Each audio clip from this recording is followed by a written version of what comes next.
Hello everyone, उम्मीद करता हूँ आप सभी लोग स्वस्थ हैं। आज की इस वीडियो में मैं आपको एनालिसिस देने वाला हूँ असिस्टेंट ऑडिट ऑफिसर पोस्ट का कि क्या एक्सपेक्टेड कट ऑफ हो सकती है टीयर 2 की आंसर की के बाद। ठीक है। साथ ही साथ जो मैंने लास्ट वीडियो में डेटा शेयर किया था, मैंने बताया भी था पिन कमेंट में कि उसमें थोड़ा सा गलती थी एओ के डेटा में, तो वो भी करेक्ट करके यहाँ पे आपके साथ शेयर कर दूंगा। साथ ही साथ एसएससी सीजीएल 2022 टीयर 2 जो एग्जामिनेशन हुआ है, ठीक है, उसकी चैप्टर वाइज वेटेज आपको दिखा दूंगा कि कैसे आई है। जो आप सीजीएल 2023 की प्रिपरेशन करेंगे तो उस चीज़ का ध्यान में रख देना। मोस्ट प्रोबेबली एसएससी ऐसी ही वेटेज अगले साल भी रखेगा। तो एओ का डेटा अगर मैं बात करूँ, 390 में से लोगों के कितने मार्क्स थे जिन्होंने सर्वे में पार्टिसिपेशन किया, आप ये देख सकते हैं। ठीक है, जिन्होंने एओ का एग्जाम दिया था, ये उन लोगों का डेटा है। ठीक है, हमारे सर्वे के अंदर अगर मैं बात करूं 590 में से इनके कितने मार्क्स बने जिन्होंने एओ का पेपर दिया था और हमारे सर्वे में पार्टिसिपेट किया, वो आप देख सकते हैं। तो काफ़ी ज़्यादा लोगों ने इस बार एओ का पेपर दिया। 4325 हमारे पास एंट्री है, 25,000 क्वालिफाई करे थे। हो सकता है इसके 1.5 गुना 2 गुना के आसपास कैंडिडेट्स एक्चुअली एग्जाम में अपेयर हुए हों। ठीक। तो 25,000 के कंपेरिजन में तो अटेंडेंस एओ के पेपर में अगर हम निकालें तो 40-45% ही रही होगी। ठीक है, हर साल ऐसा ही रहता है एओ में। ठीक है, अटेंडेंस कम रहती है हर साल के कंपेरिजन में। हो सकता है थोड़ी सी और कम हो इस बार। अगर मैं देखता हूँ एओ का 390 में से मार्क्स कितने हैं उन एस्पिरेंट्स के जो एओ को अपनी फर्स्ट प्रेफरेंस में रखने वाले हैं, तो आप ये डेटा को देख सकते हैं कि 390 में से कितने बन रहे हैं। 590 में से इन लोगों के कितने बन रहे हैं, आप ये डेटा यहाँ पे देख सकते हैं। उसके बाद आगे बढ़ता हूँ मैं।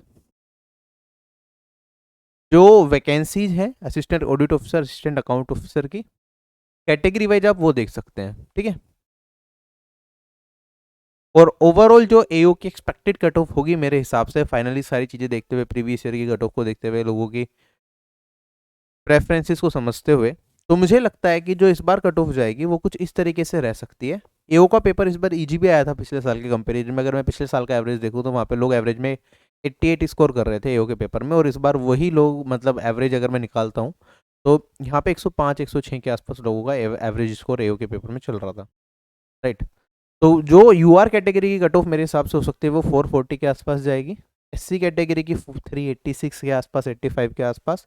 एसटी कैटेगरी की 370, ओबीसी कैटेगरी की 418 एंड ईडब्ल्यूएस कैटेगरी की कट ऑफ आपकी 420 मार्क्स के आसपास रह सकती है।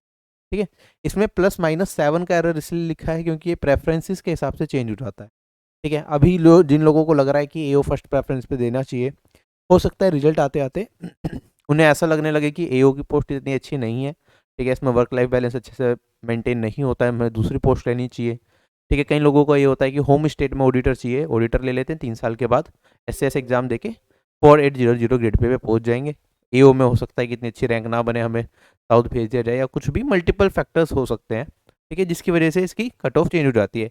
जनरली किसी भी पर्टिकुलर पोस्ट की मैं कट ऑफ नहीं बताता हूँ, इसके पीछे रीजन यही होता है कि प्रायोरिटी चेंज हो सकती है उस वजह से। ठीक है। एओ की अच्छी वैकेंसीज थी, काफ़ी लोग, ज़्यादा लोग बोल रहे थे कि सर इसका बता दो इस बार, थोड़ा सा आइडिया तो लगे। ठीक है, तो इसलिए मैंने एक छोटा सा एनालिसिस आप लोगों के लिए कर दिया है।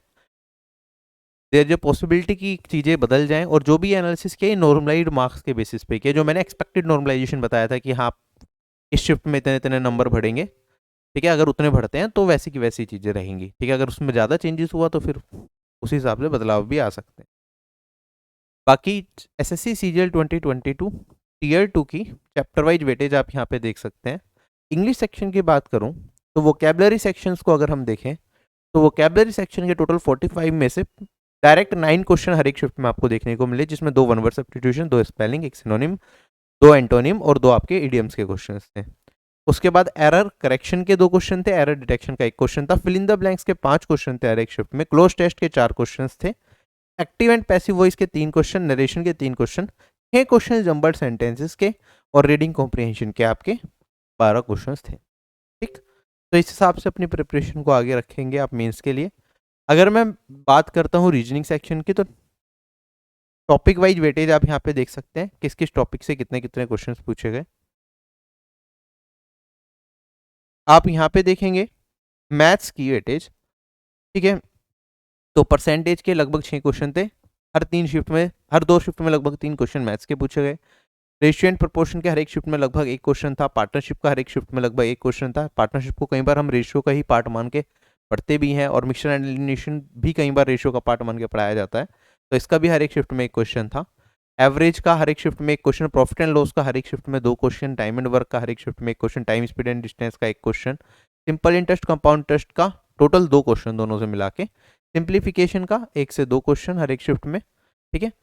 और इसमें हो सकता है सिंप्लीफिकेशन में 1-2 क्वेश्चन एवरेज के भी डाले हों टीम ने गलती से, तो वो देख लेना, मैंने चैप्टर वाइज पीडीएफ भी टेलीग्राम चैनल पर डाली गई है, वो आप वहाँ से चेक कर सकते हैं। अलजेब्रा के हर एक शिफ्ट में 1.5 क्वेश्चन, तो मेरे हिसाब से यहाँ पे ये लगभग अलजेब्रा के ही 2 क्वेश्चन सिंप्लीफिकेशन में डाल दिए होंगे, तो ये 4 और 2 होगा, ठीक है। होता है ना फॉर्मूला बेस्ड जो क्वेश्चन होते हैं सिंप्लीफिकेशन वाले, जैसे मान लो दे दिया 1.5 का स्क्वायर माइनस 0.5 का होल स्क्वायर, ऐसा कुछ दे दिया, ठीक है। नीचे कुछ प्रॉपर्टी बन रही है, तो यहाँ पे a+b a-b वाली प्रॉपर्टी लगा के जल्दी से आंसर आ जाएगा, तो इस टाइप के क्वेश्चंस हो सकते हैं रहे हों, ठीक है। अगर मैं ट्रिग्नोमेट्री की बात करूं, हर एक शिफ्ट में ट्रिग्नोमेट्री के 2 से 3 क्वेश्चंस आपके आए, 3 क्वेश्चंस के आसपास, ज्योमेट्री के 3 क्वेश्चन, ठीक है। ज्योमेट्री इतना बड़ा टॉपिक है और ट्रिग्नोमेट्री उसके कंपेरिजन में काफ़ी छोटा है, फिर भी वेटेज लगभग बराबर है। मेंसुरेशन की बात करूं तो मेंसुरेशन के हर शिफ्ट में लगभग 3 से 4 क्वेश्चन, कोऑर्डिनेट ज्योमेट्री के 3 क्वेश्चंस लिखे हुए हैं। एक्चुअली कोर कोऑर्डिनेट ज्योमेट्री से जिसमें कार्टेशियन प्लेन का इस्तेमाल करना पड़े, 1 क्वेश्चन था। 2 क्वेश्चन कंसिस्टेंसी ऑफ इक्वेशंस के ऊपर था, ठीक है, कौन सी इक्वेशन पैरेलल होगी या कौन सी इंटरसेक्टिंग होंगी, ठीक है। तो वो देख लेंगे, उसे आप चाहो तो उन 2 क्वेश्चंस को अलजेब्रा में भी पढ़ते हैं वो चीज़ हम, और कोऑर्डिनेट ज्योमेट्री में भी पढ़ते हैं, तो वो दोनों का पार्ट हो सकता है। और 1 क्वेश्चन कोर कोऑर्डिनेट ज्योमेट्री पे था। स्टैटिस्टिक्स के हर शिफ्ट में 2 क्वेश्चन पूछे गए और प्रोबेबिलिटी का हर शिफ्ट में 1 क्वेश्चन पूछा गया, ठीक है। प्रोबेबिलिटी में कुछ क्वेश्चंस में परम्यूटेशन कॉम्बिनेशन का भी इस्तेमाल होता है, ठीक है, तो वो भी इसलिए पढ़ना जरूरी होता है। अगर मैं जीके की बात करूं तो जीके में आप करंट अफेयर्स के लगभग 4 क्वेश्चन हर एक शिफ्ट में, पॉलिटी के भी 4 क्वेश्चन के आसपास, हिस्ट्री के 3 क्वेश्चन, ये चौंका देने वाला है, हिस्ट्री पॉलिटी से कहीं ज़्यादा वास्ट है, फिर भी 3 क्वेश्चन, ज्योग्राफी के 5 क्वेश्चन के आसपास हर एक शिफ्ट में, इकोनॉमिक्स के 2 से 2.5 क्वेश्चन, फिजिक्स के 3 क्वेश्चन के आसपास, बायोलॉजी के 3.5 क्वेश्चन और केमिस्ट्री का 1 क्वेश्चन। जबकि टीयर 1 में वेटेज अलग थे, टीयर 1 में केमिस्ट्री के बहुत ज़्यादा क्वेश्चन थे, फिजिक्स के बहुत ना के बराबर क्वेश्चन थे, बायोलॉजी के भी कंपेरेटिवली केमिस्ट्री से भी शायद कम ही क्वेश्चन या केमिस्ट्री के बराबर रहे होंगे, फिजिक्स के जनरली कम आते हैं हर बार क्वेश्चन, इस बार मेंस में काफ़ी अच्छे क्वेश्चन, ठीक। तो सारे सेक्शंस आपको कवर करने हैं, छोड़ के तो कुछ भी नहीं जाना है। बाकी ये सारी पीडीएफ मैंने टेलीग्राम चैनल पर डाल दी है, मैंने तो आपको वेटेज दिखा दी, उसमें पीडीएफ के अंदर भी वेटेज है, आप वहाँ से खुद देख सकते हैं, खुद सारे पेपर्स को सोल्व करो, एनालाइज करके देखो कि कहाँ आपकी कमी रह गई, कौन से सेक्शन में आपको दिक्कत आ रही है, उस सेक्शन की अपनी अच्छे तरीके से प्रिपरेशन करो आने वाले अपकमिंग एग्जामिनेशन के लिए। ये तो सीजीएल मेंस हुए से पहले सीजीएल 2022 टीयर 1 की भी मैंने पीडीएफ्स आपको सारे टेलीग्राम चैनल पे दे दी थी, तो जिसे आप यूज कर सकते हो अपनी प्रिपरेशन के दौरान एनालाइज करने के लिए कि आपकी प्रिपरेशन क्या है।